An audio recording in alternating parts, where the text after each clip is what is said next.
Ouais, ça veut dire qu'on prête, et après on définit, ah bon, on a prêté tant, donc il faut que je garde tant. Voilà, Bon, voilà, oh, voilà, voilà, c'est voilà. un peu prendre le système à l'envers.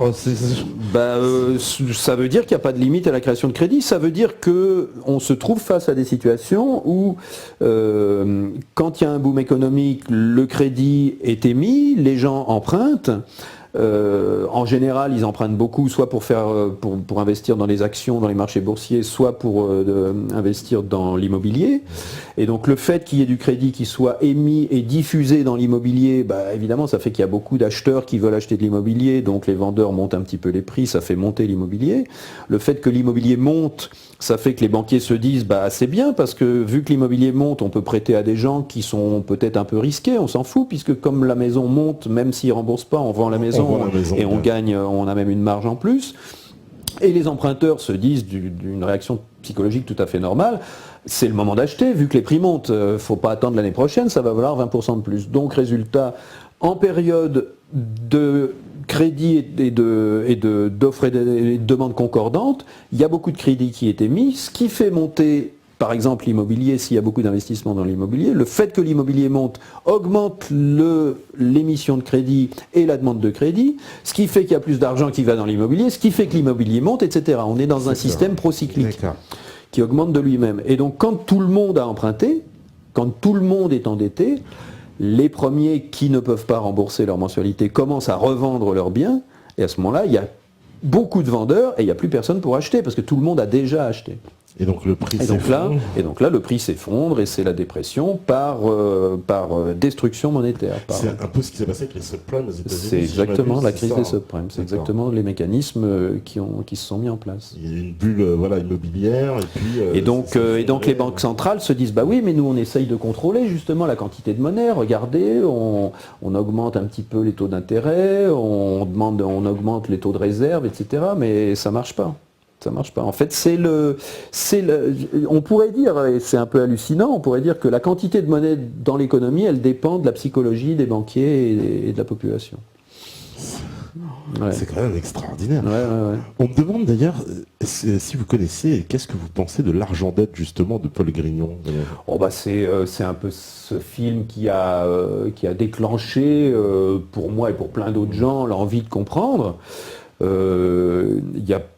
C'est un film très intéressant dans la mesure où déjà il donne envie presque d'en savoir plus parce qu'il dit plein de choses. Il parle des orfèvres qui créent de l'or et puis qui fait des billets pour créer finalement des billets indexés sur leur or, mais ils faisaient un petit peu plus de billets que ce qu'ils avaient d'or. Donc c'est peut-être un peu une histoire, une légende qu'on peut raconter de cette façon-là, mais en tout cas ça décrit en tout cas très bien les principes et les mécanismes de la création monétaire par l'endettement de l'ensemble de l'économie. Alors une question. Ça décrit très bien le système où on est en ce moment.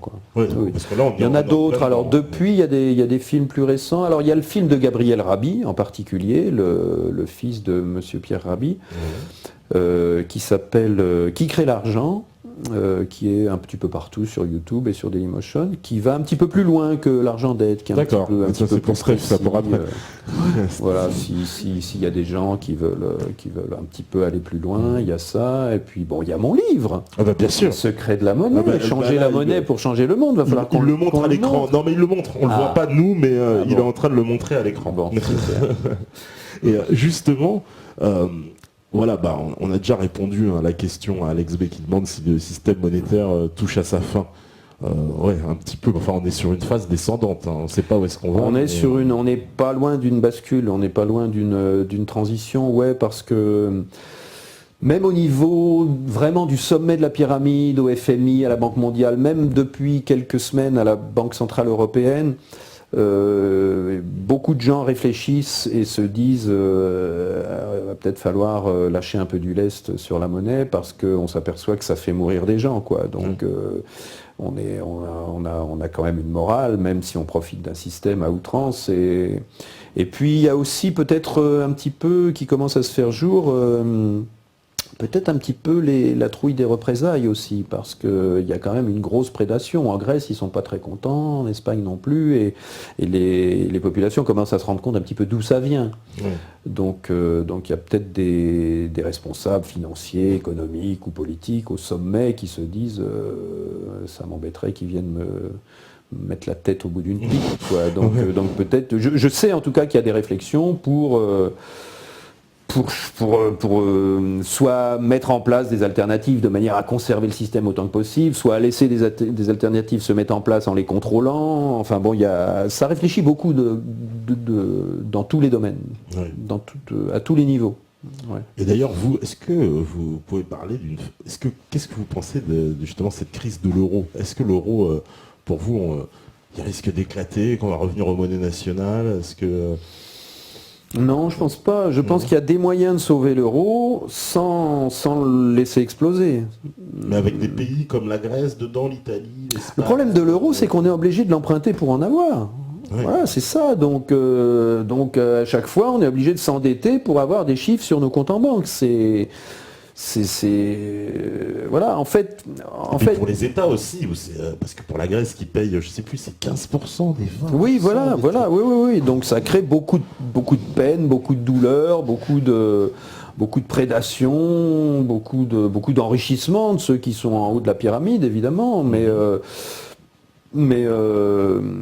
Je sais que la BCE, là, pour l'instant, en ce moment, là, ces dernières semaines, était en train de se demander comment sauver l'euro, comment relancer en même temps l'économie européenne, en évitant de choisir la solution de la croissance, qui oblige à réemprunter à nouveau, et donc réemprunter à nouveau pour réinjecter de l'économie qui est déjà endettée parce qu'il y a de la monnaie qui a été injectée par la dette. Évidemment, ça ne tient pas debout. C'est un peu inondé en période de crue. Voilà, exactement, c'est tout à fait ça. Et donc il y a plein de gens quand même qui ont compris ça, et depuis les années 30, il y a plein de gens qui ont compris ça. Moi, j'ai écrit un bouquin, un petit recueil là qui s'appelle, vous vous souvenez, les économistes atterrés, il y a quelques années. Il y avait un groupe d'économistes qui étaient atterrés, qui étaient très ennuyés par les solutions que proposaient les politiciens à l'époque, à la crise de 2008-2009, et ils ont écrit un petit recueil, un petit rapport qui s'appelait le Manifeste des économistes atterrés.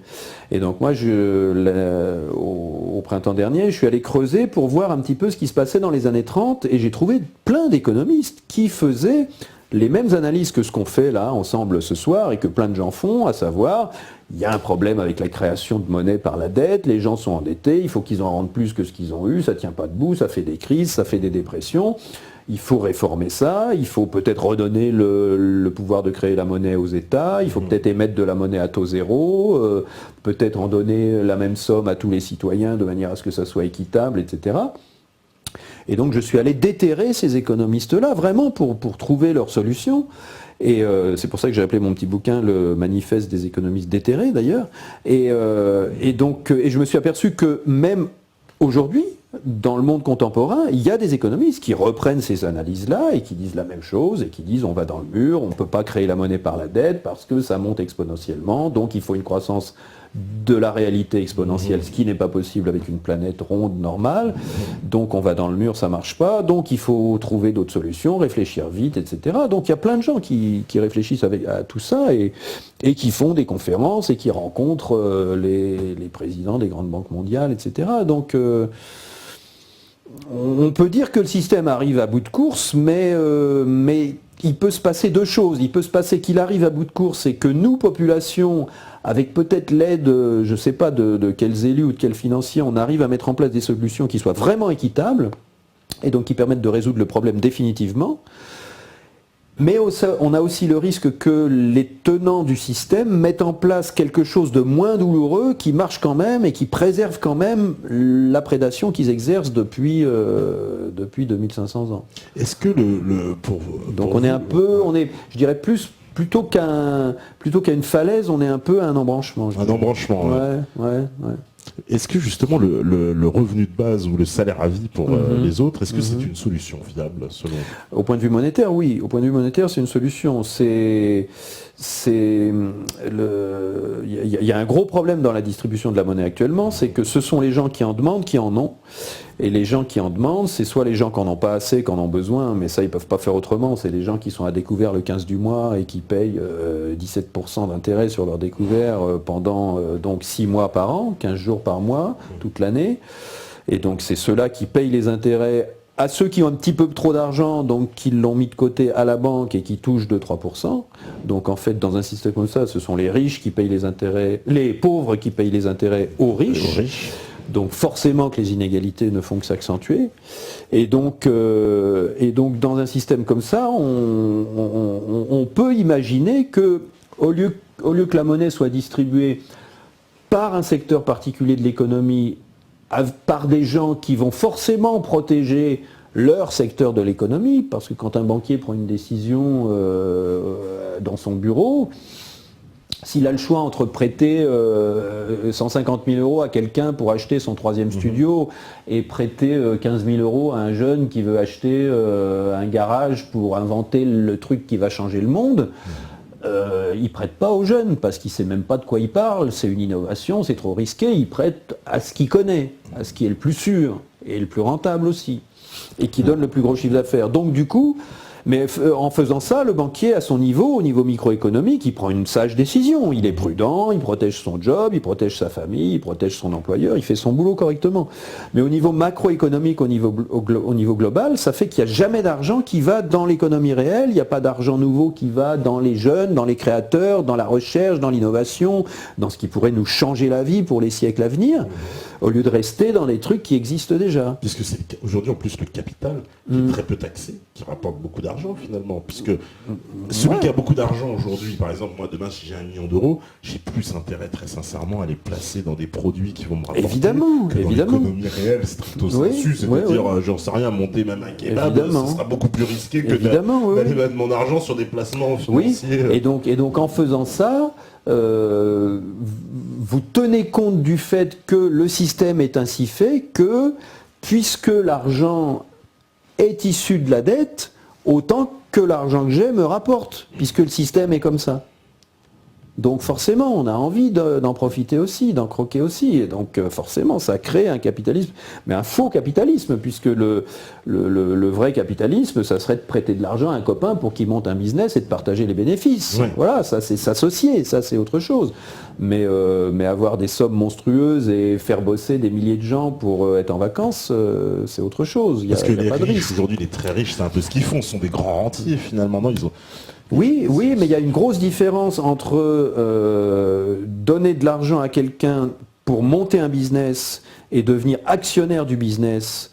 Et si le truc fait des profits, on partage, mais si le truc se plante, on se plante aussi, on perd aussi son argent. Il y a une grosse différence entre ça et dire aux créateurs d'entreprise, je te prête 100 000 euros, mais il va falloir que tu me les rendes. Même si tu te plantes, je m'en fous. Si tu te plantes, eh ben, tu vendras ta maison. Mais moi, je veux que tu me rendes mes 100 000 euros. C'est pas du tout la même chose. C'est la différence entre les actions et les obligations, entre l'investissement, entre guillemets, capitaliste, et ce que les gens croient qu'est le capitalisme, qui est en fait prêter de l'argent qui a été créé ex nihilo pour être sûr de le récupérer. C'est pas la même chose, il n'y a pas de risque.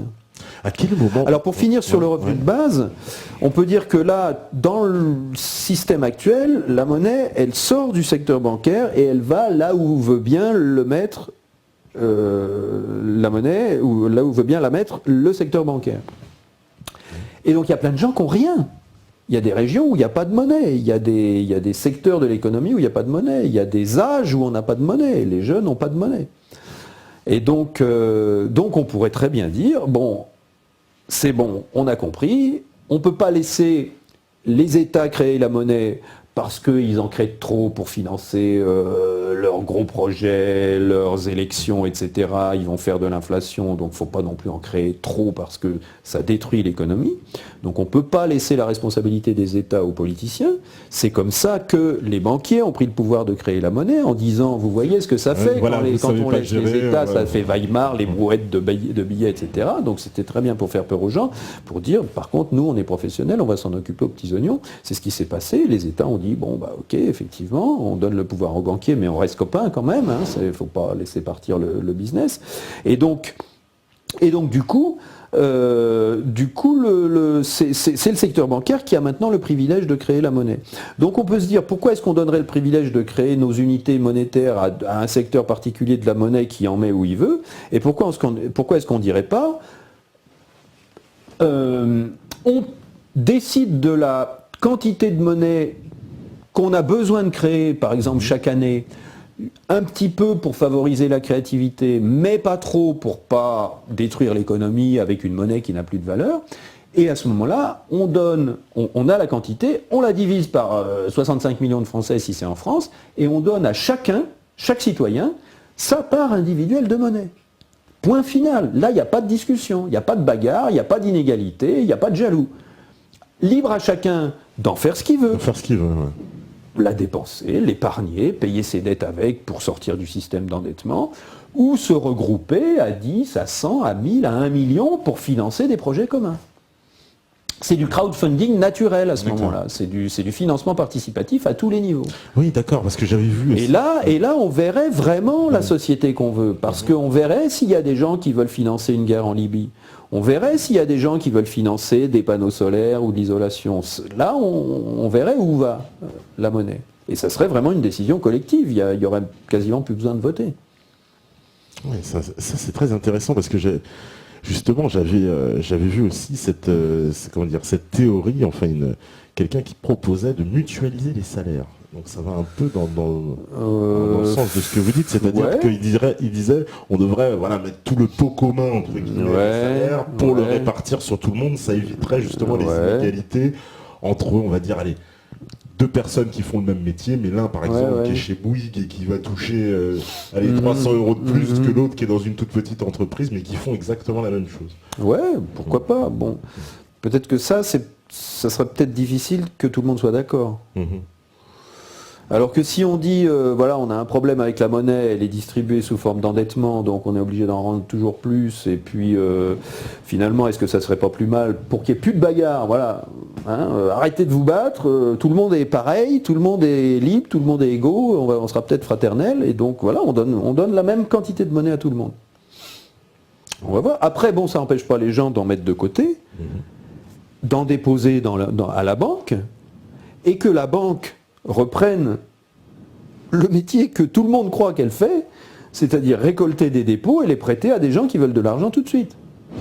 Les banques ne meurent pas dans un système de dividende universel monétaire.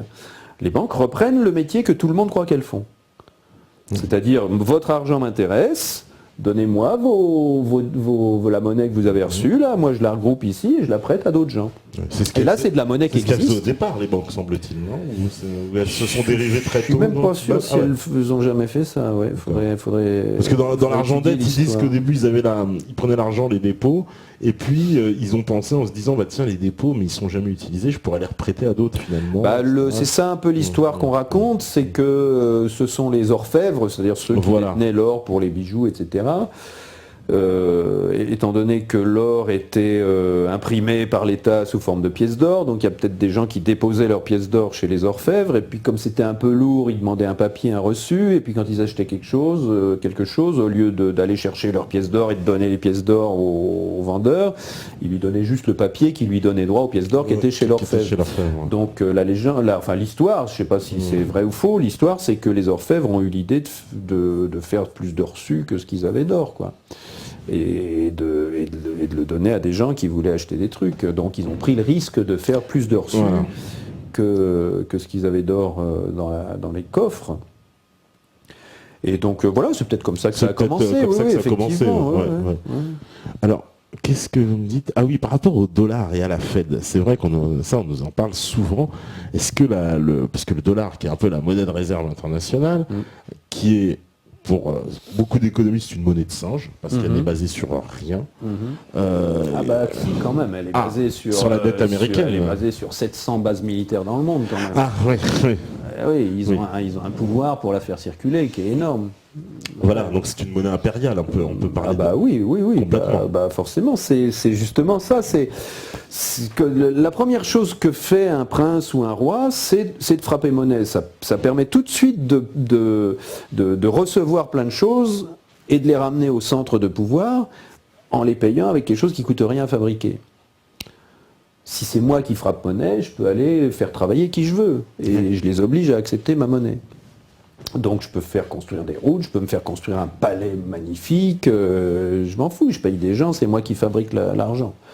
Donc c'est génial. Donc du point de vue d'un État comme les Américains, c'est eux qui fabriquent la monnaie pour le monde entier. Pour le monde entier. Voilà. C'est une espèce de monnaie mondiale. Donc du coup, ils arrivent à vivre avec en produisant beaucoup moins que ce qu'ils importent, quoi, en produisant beaucoup moins que ce qu'ils reçoivent. Puisqu'ils ne sont pas sur une base d'échange de biens réels, ils sont sur une base de je t'échange des billets qui n'ont aucune valeur contre des biens que tu me vends. Voilà. Que tu crois que tu me vends, et en échange je te donne du papier. Et donc le papier que je te donne, je vais te verser un intérêt dessus pour pas que tu sois en colère. Ouais. Et puis le jour où tu peux l'utiliser, j'envoie mes troupes pour c'est un peu voilà, c'est un peu ça. Il y a toujours le contrôle de l'armée américaine qui est super, c'est l'État le plus, c'est la première fois dans l'histoire de l'humanité qu'un pays quasiment domine toute la planète, quoi, tout le monde connu. C'était un peu le cas de l'Empire romain, il dominait tout le monde connu aussi, il dominait tout le bassin méditerranéen. Ils avaient imposé leur monnaie aussi, les Romains? Pareil, bien sûr, ça marchait de la même façon. Ouais. C'était quoi? C'était une espèce de sesterce? Je crois, ouais. Et donc ils imposaient leur monnaie de la même façon qu'ils frappaient eux-mêmes. Voilà. C'est toujours le même principe. C'est toujours le principe-là qu'on est en train de commencer à comprendre. Alors, on me dit, au vu de la conscience politique de nos contemporains, ne serait-ce pas une folie de baser l'investissement sur l'opinion, de baser l'investissement sur l'opinion publique, étant donné que l'opinion est guidée par les médias, ce serait un semblant de démocratie. Il suffit de regarder comment ça se passe déjà.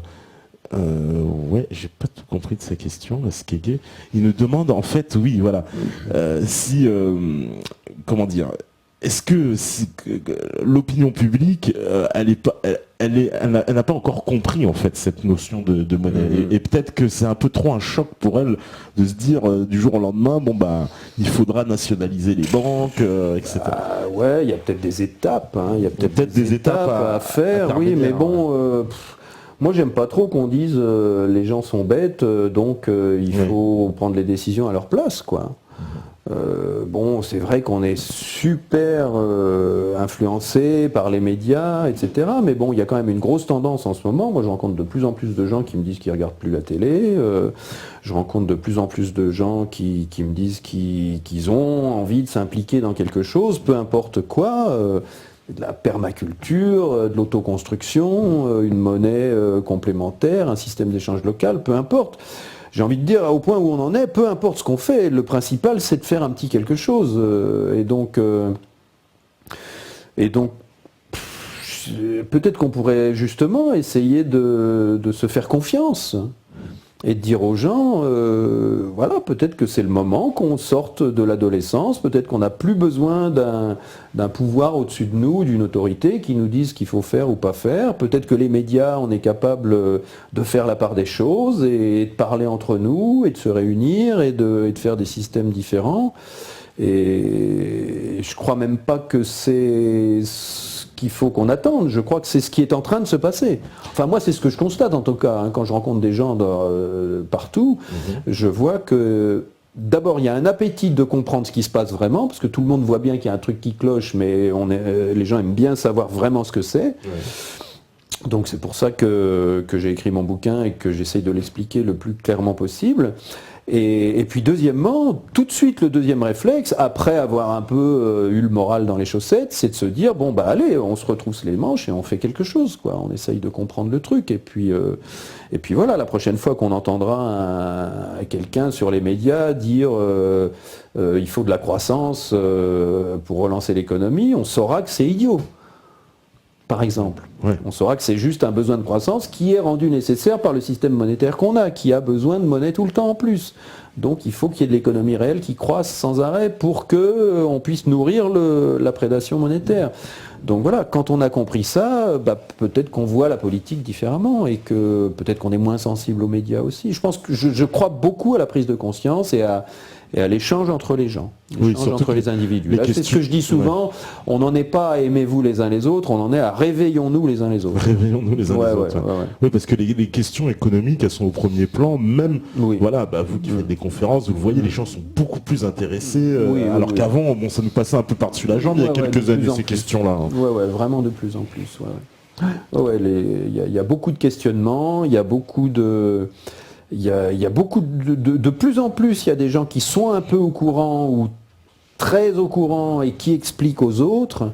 C'est pour ça que je crois que c'est intéressant de regarder des émissions comme celle-ci, de regarder toutes les vidéos qu'on peut trouver sur Internet, de lire mon bouquin et bien d'autres qui existent, parce que c'est très important, je crois, de comprendre bien les mécanismes, de les avoir suffisamment simplifiés pour bien les comprendre soi-même, de manière à pouvoir les expliquer à d'autres.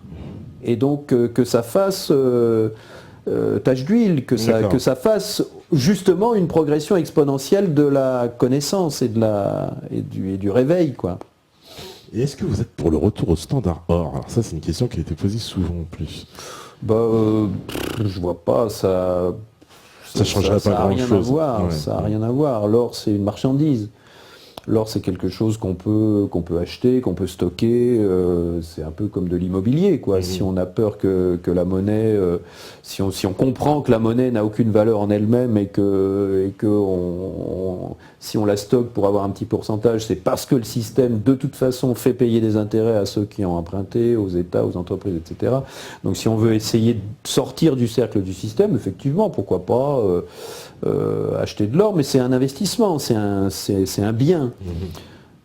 C'est difficile d'imaginer que ça puisse redevenir, comme ça n'est plus le cas depuis 1971, en gros, depuis que le dollar est décorrélé de l'étalon or, de l'or. Ça serait, à mon avis, c'est très difficile de revenir à un étalon or qui limite la création de monnaie. Mais est-ce que aussi dans ce système, même justement que vous venez de décrire, est-ce qu'il ne faudrait pas quand même qu'il y ait une mesure indispensable à prendre qui soit la régulation en fait des échanges de capitaux au niveau national? Parce que dans un système dans lequel nous sommes aujourd'hui, qui est complètement un monde ouvert, où je peux prendre mon argent et puis aller le mettre immédiatement à l'autre bout de la planète à l'abri, est-ce que c'est pas dangereux justement de faire un système qui soit basé sur cette égalité entre guillemets de la monnaie entre tous? Je sais pas pourquoi est-ce qu'il y a des flux de capitaux? C'est parce que l'argent rapporte de l'argent. Oui. Et puis on veut se soustraire à l'impôt aussi, une espèce d'évasion fiscale, on va dire. Et mais en même temps, pourquoi est-ce qu'on veut se soustraire à l'impôt? Parce qu'on voit très bien que l'impôt, il est obligatoire et qu'il ne va pas du tout là où on aimerait qu'il aille. Donc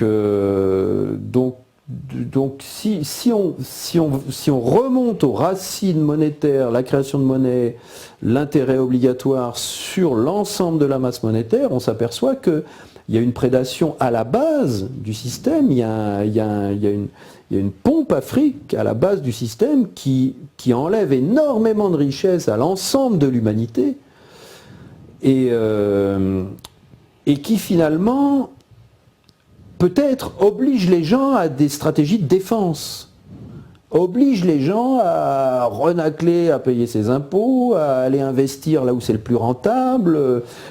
Peut-être que si on y réfléchit, il y a un manque généralisé d'unité monétaire et que c'est peut-être ce problème-là qu'il faut résoudre d'abord.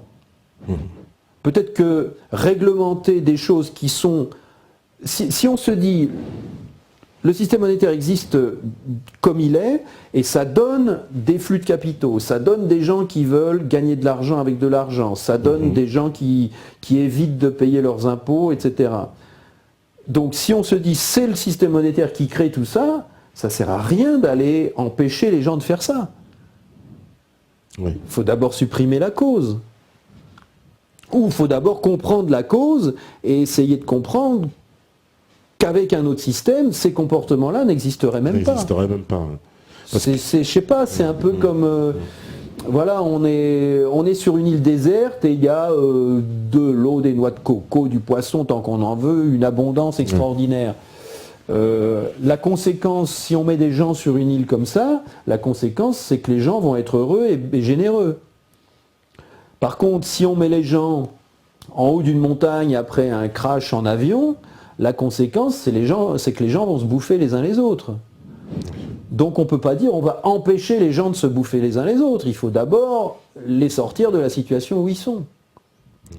Et là, on est dans une situation où on est obligé de se bouffer les uns les autres. Parce que on n'a jamais assez de ce qu'on produit pour financer, pour payer l'intérêt général obligatoire sur la monnaie. Donc forcément qu'on est obligé de se tirer dans les pattes. S'il y a 100 de monnaie, il faut rendre 200. Pour pouvoir rendre 200, il faut que quelqu'un d'autre emprunte 200. Mais en créant 200, il invente 400 de dettes. Donc il faut qu'on rende 400. On n'en sort jamais. Il n'y a jamais assez de monnaie pour payer les bénéficiaires de la création monétaire.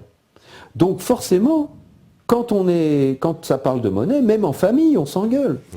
Il n'y a plus de famille. Ça détruit totalement tous les liens.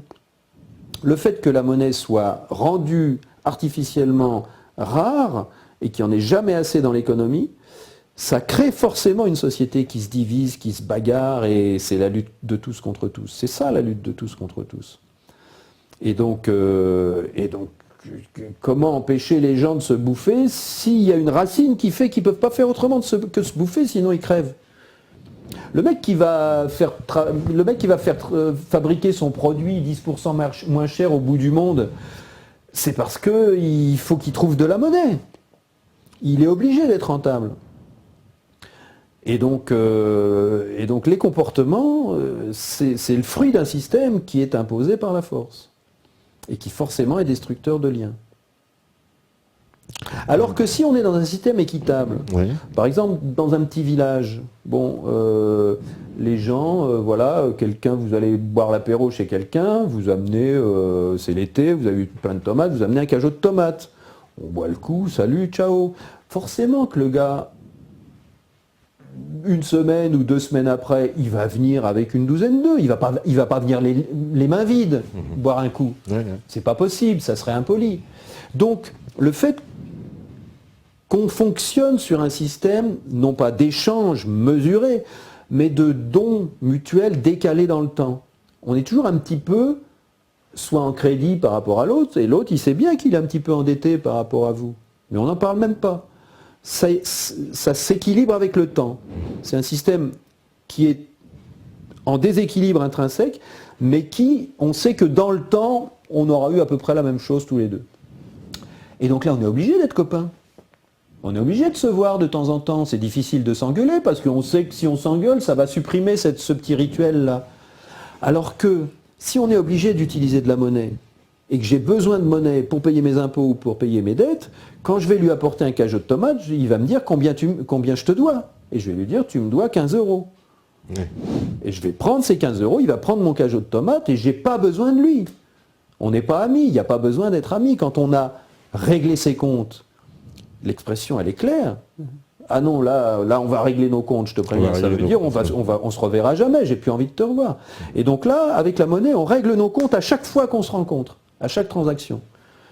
Et en plus, il n'y a jamais assez de monnaie. Donc forcément, on se sépare les uns des autres, on s'engueule, et ça crée la société qu'on constate. Ça crée une société d'individualistes. D'ailleurs, il y a le faux adage, les bons comptes font les bons amis. Les bons comptes font les bons amis. Enfin, moi j'avais vu dans un film, il y avait la réponse, non, les bons comptes ne font pas les bons amis, les bons comptes font les bons comptes. Ah oui. C'était la réponse du gars. Et j'avais trouvé ça excellent. Oui, pourquoi pas. Ouais. Mais on pourrait dire que autant le fait de mesurer avec un outil monétaire précis fait que mes tomates, je peux aller les vendre à n'importe qui, et puis toi, tu peux les acheter à qui tu veux. Et donc, on n'a pas besoin de se relier l'un à l'autre. Contrairement à cette mesure précise-là, quand on ne mesure pas, quand il n'y a pas de monnaie, finalement, on est obligé d'être copains. C'est un plaisir de se revoir, de se retrouver. Ah tiens, qu'est-ce qu'il va m'amener ? Je sais qu'il va m'amener quelque chose, mais je ne sais pas quoi. Mais est-ce que c'est possible dans un monde industriel, dans un système comme le nôtre parce que nous, on est quand même dans un système où voilà, on ne fabrique plus le local, on est un système industriel à grande échelle. Je crois qu'il va falloir s'habituer à en sortir aussi. Ah ouais, voilà. C'est-à-dire que là, on sort du système industriel, on n'est plus... ouais, mais là, bon, il y a plein de gens, il y a plein de populations qui arrivent et qui veulent avoir le même niveau de vie que nous, mais à moins d'aller coloniser d'autres planètes, ça va pas être possible, quoi. Mais non. Oui, bah oui, puisque demain, on sait que si les Chinois consommaient en eu comme les Américains, on sait qu'il faudrait 3 planètes pour l'eau et pour le pétrole et pour le machin, parce qu'il n'y en aurait pas assez pour tout le monde. Donc, s'il y a des gens qui retournent à la campagne, qui construisent des maisons en paille, qui font de la permaculture et qui font des éco-villages et qui s'entraident, c'est pas par hasard, hein, c'est parce qu'ils ont compris qu'il va falloir petit à petit revenir dans cette direction-là. Ouais, c'est sûr. Il y a un équilibrage qui est en train de se faire d'ailleurs entre les populations les plus démunies qui sont en train d'accéder à un niveau de confort minimum et les populations les plus riches dont le niveau de confort, en particulier grâce à la crise, est en train de diminuer un petit peu. Mais bon, c'est bien, c'est normal. Il faut que ça s'équilibre là, un peu sur la planète. Sinon on se déteste, il y a des jalousies. Il n'y a pas pire pour un groupe humain que les inégalités. Il n'y a pas pire que ça. C'est ce qui fait le plus de jalousie, le plus de conflits, c'est la source des guerres, des révolutions. C'est qu'il y a des gens qui voient bien qu'il y en a d'autres qui ont tout et qu'ils n'ont rien. C'est ça qui énerve le plus. Donc forcément que la crise, c'est quelque chose d'utile. Hein. C'est comme au niveau personnel, quand on a un divorce ou une crise personnelle, etc., bon, c'est dur sur le moment, mais après, ça va mieux. Si on n'en meurt pas, ça va mieux après. Donc je crois qu'au niveau humain, au niveau de l'humanité en général, c'est un peu ça qu'on est en train de vivre. On est en train de vivre, je ne sais pas, peut-être une crise d'adolescence, peut-être l'humanité est en train de passer un cap, où on va devenir plus adulte après, où on va se rendre compte que est-ce qu'on a besoin de 2 voitures? Est-ce qu'on a besoin de 150 mètres carrés? Est-ce qu'on a besoin de tout ce qu'on a, quoi? Pas forcément. Est-ce qu'on a besoin de manger de la viande tous les jours, par exemple? Alors voilà, immédiatement, il y a les réactions. Il y a Laurent qui me dit « Mais la monnaie est également un moyen d'échange qui est la manifestation des besoins universels que nous avons les uns vis-à-vis des autres. » Enfin, acheter un iPhone, c'est pas forcément un besoin universel. Hein. Enfin, il est là, Laurent, qui nous dit voilà que la monnaie est un moyen d'échange voilà, pour la manifestation des besoins universels. Lui, il parle certainement de manger, boire, enfin, on va dire les choses basiques. Parce que pour le reste, on n'a pas besoin forcément de vivre avec un iPhone ou avec la dernière Mercedes, pas forcément. Alors ça peut être intéressant. Alors la notion de moyen d'échange, il faut en discuter, quoi, parce que on a l'illusion que la monnaie est un moyen d'échange parce que nous sommes obligés, du fait que la monnaie soit créée, ait été créée sous forme matérielle et que maintenant elle existe sur nos comptes uniquement sous forme positive, il n'y a pas de monnaie négative, c'est que de la monnaie au-dessus de zéro. Pour pouvoir vivre, acheter, vendre, il faut avoir plus que zéro de monnaie. Bon. Alors, je vais essayer de vous expliquer, parce que dans un système ou comme dit, comment il s'appelle, Laurent, dans un système où la monnaie nous sert à savoir où on en est les uns par rapport aux autres.